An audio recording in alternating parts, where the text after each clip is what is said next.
Revolução Francesa, né, no final da Revolução Francesa, durante o consulado, Napoleão Bonaparte vai governar a França. Quando ele governa a França, o Napoleão Bonaparte, não vai se aprofundar muito, porque isso é mais pra frente que a gente vai estudar. Quando Napoleão governa a França, ele começa a estar numa coisa chamada de bloqueio continental. E ele começa a buscar, vamos assim, colocar parentes ou alguém ligado à sua família, muito próximo a ele, para governar países importantes. E isso que ele faz com a Espanha. O Napoleão invade a Espanha, durante essa política de bloqueio continental, ele invade a Espanha, destrona o rei espanhol e coloca, se não me engano, acho que era o irmão dele, ou o primo dele, para governar a Espanha. Ou seja, além de todo... Então o que acontece? Quando acontece esse fato do Napoleão destronar o rei espanhol e colocar o parente dele para governar, as colônias param e pensam, peraí, os crioulos começam a pensar, peraí, é a nossa chance. Agora, o Napoleão não vai estar preocupado em querer manter essas colônias espanholas. O Napoleão tem outra política de expansão pela Europa. É o nosso momento de se libertar. E é esse fato que vai levar as colônias espanholas a iniciar o seu processo de emancipação política, tá? A partir do momento que o rei espanhol é destronado por Napoleão Bonaparte. Ok? Então esse é um dos motivos principais que vai levar a esses fatores. Lá na página 31 de vocês tem lá Organiza as Ideias, que ele fala assim, número 1, qual é a relação entre a invasão de Napoleão Bonaparte ao território espanhol e os movimentos de emancipação política das colônias espanholas na América? Podem colocar lá então assim, amores, ó. A invasão da Península Ibérica por Napoleão foi determinante para o enfraquecimento das monarquias, principalmente a espanhola. Ponto final aí. 2. Nas sociedades estabelecidas nas colônias espanholas, quem eram os crioulos? Eles são muito importantes. E qual a importância deles no processo de emancipação política? Então vamos falar quem são os crioulos. Coloquem então, filhos de pais espanhóis, vírgula. Os crioulos eram homens brancos, isso é muito importante, nascidos na América. Repetindo, filhos de pais espanhóis, vírgula. Os crioulos eram homens brancos, nascidos na América. Ponto. Por terem nascido na América, não participavam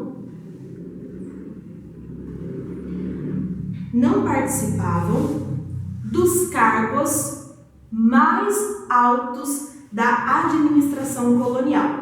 Não participavam dos cargos mais altos da administração colonial. Ponto. Os mesmos desejavam acabar com o monopólio comercial, vírgula, emancipação política e ampliar seus poderes políticos. Ponto final ali então. Vamos falar então agora sobre um vice-reino muito importante, que é o vice-reino da Nova Espanha, tá? O vice-reino da Nova Espanha, ele fica na região onde está ali, a região do México. Esse processo de emancipação do vice-reino da Nova Espanha, ele se dá no ano de 1821. A emancipação política das colônias espanholas, principalmente do vice-reino da Nova Espanha, que era um local muito importante para os espanhóis, tá? É um dos primeiros que vai começar a se rebelar. Bom, como que ele se divide? O vice-reino da Nova Espanha teve um processo de emancipação, teve duas frentes, dois grupos que foram liderar esse processo de emancipação. Foi um processo de emancipação do vice-reino da Nova Espanha com grande participação popular. Então, desses dois grupos nós temos os padres, junto com o povo, e nós temos ali o segundo grupo, que é a elite crioula, que é liderada pelo coronel Iturbide. Cada um desses grupos, eles vão buscar a sua emancipação, tentar se libertar da Espanha, mas com objetivos diferentes. Vamos para o primeiro grupo aqui então, que são o grupo dos padres e o grupo do povo, né? O que eles queriam? Eles queriam emancipação política da Espanha, queriam o fim da exploração indígena, queriam reforma agrária, que é a distribuição de terras igualitárias para todo mundo, eles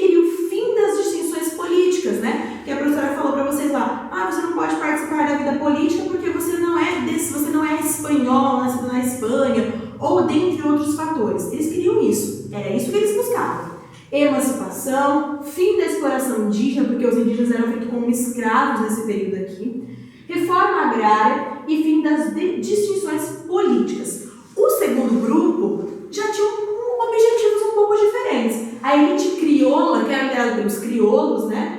Eles vão querer o quê? A independência em relação à Espanha, só que sem muitas mudanças na estrutura social. Ou seja, eles, enquanto elite crioula, iam conseguir seus objetivos, mas o resto do povo que ficava aqui ia continuar da mesma forma. Então são dois grupos que vão liderar a independência do vice-reino da Nova Espanha, só que com objetivos diferentes. Que grupo vai ser o vencedor? O grupo vencedor vai ser o grupo da elite crioula, liderado pelo coronel Iturbide, né? Ele vai proclamar a independência do vice-reino da Nova Espanha no ano de 1821 e ele vai começar a governar. Só que o Iturbide ele vai governar como um imperador, ou seja, só mudou o papel. A gente não deve obediência mais para a Espanha, mas agora a gente tem um próprio imperador, um rei, vamos dizer aqui, querendo mandar em tudo, em pleno território da América, em pleno México, né? Então ele vai ter muitos problemas,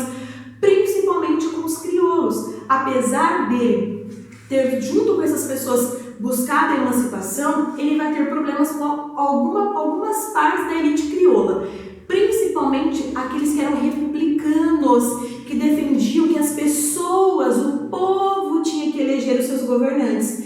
Então o Iturbide vai bater muito de frente com esses crioulos que tinham esses ideais republicanos na cabeça, correto? Outro ponto importante que a gente vai falar ali, né? O Iturbide ele vai vir a falecer e aí o que acontece? Um outro cara vai vir governar o México em 1824, que vai se tornar então o primeiro presidente. Está lá na apostila de vocês, na página 32. Em 1821, Iturbide proclamou a independência do México e assumiu para si o título de imperador. Embora sua atitude assegurasse a permanência dos crioulos no poder, gerou um problema nesses grupos, já que vários crioulos tinham ideais republicanos, portanto contrários à implantação de uma monarquia no país. Em meio a esse embate, Iturbide foi assassinado pelos republicanos, ou seja, os próprios caras que ele se aliou para a emancipação, esses próprios caras que vão assassiná-lo depois. E conseguiram colocar então o seu primeiro presidente, né, a elite crioula republicana, que foi o Guadalupe de Vitória, em 1824. Outro ponto importante para a gente falar aqui, pessoal, é a respeito dessa obra que se encontra na página 32 da apostila de vocês. Essa obra aqui chama-se lá A Guerra de Independência no México, né? Então vai mostrar ali soldados, vai mostrar os indígenas, né? As várias frentes que foram para lutar nessa emancipação política, né? Então nós temos ali os padres, a imagem vai trazendo pra gente ali o povo. Esse quadro é do artista mexicano Diego Rivera, né? Então ele vai ter toda uma simbologia atrás desse quadro, né? Olha o que ele fala esse quadro, ele narra a trajetória de exploração dos espanhóis sobre os povos da atual região do México. Foi produzida mais de um século depois da emancipação política mexicana e, portanto, pode ser considerado uma releitura do artista acerca da história daquele país, né? Depois ali ele vai falar para vocês certinho na página 33 o que cada elemento vai representar nessa luta pela emancipação política do vice-reino da Nova Espanha. Só para a gente terminar agora, a gente vai falar um pouquinho sobre a capitania geral da Venezuela e vice-reino de Nova Granada, né? O vice-reino de Nova Granada, ele pertence ali à região de Colômbia, Equador, então ele vai falar um pouquinho sobre esse grupo. Bom, meus amores, na capitania geral da Venezuela, o processo de emancipação iniciou-se em 1806, com os conflitos entre colonos e metrópoles, mas a independência mesmo só foi proclamada em 1811 pelo general Francisco de Miranda.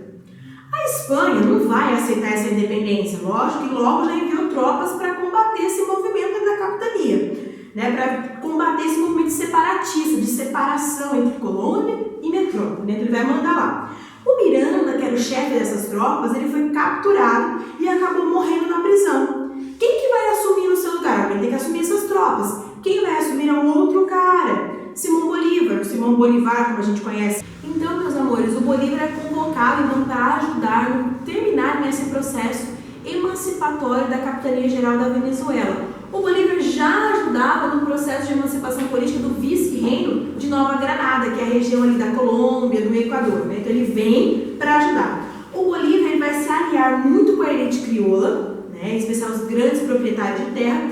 Em 1817, ele reiniciou a guerra pela independência, liberando então a Venezuela em 1819, correto? Seu desejo, no entanto, era acabar com o domínio espanhol sobre todo o vice-reino de Nova Granada, o que levou a iniciar uma marcha pela região, promovendo lutas em prol da libertação da Colômbia e do Equador.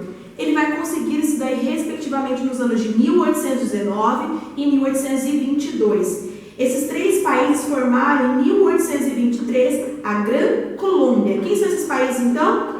Venezuela, Colômbia e Equador. Vão formar, então, eles se separam da Espanha, se tornam independentes, mas vão se aliar, formar ali um grupo que eles chamavam-se de Gran Colômbia. Mas esse grupo não vai durar por muito tempo, né? E esses estados vão acabar se separando novamente.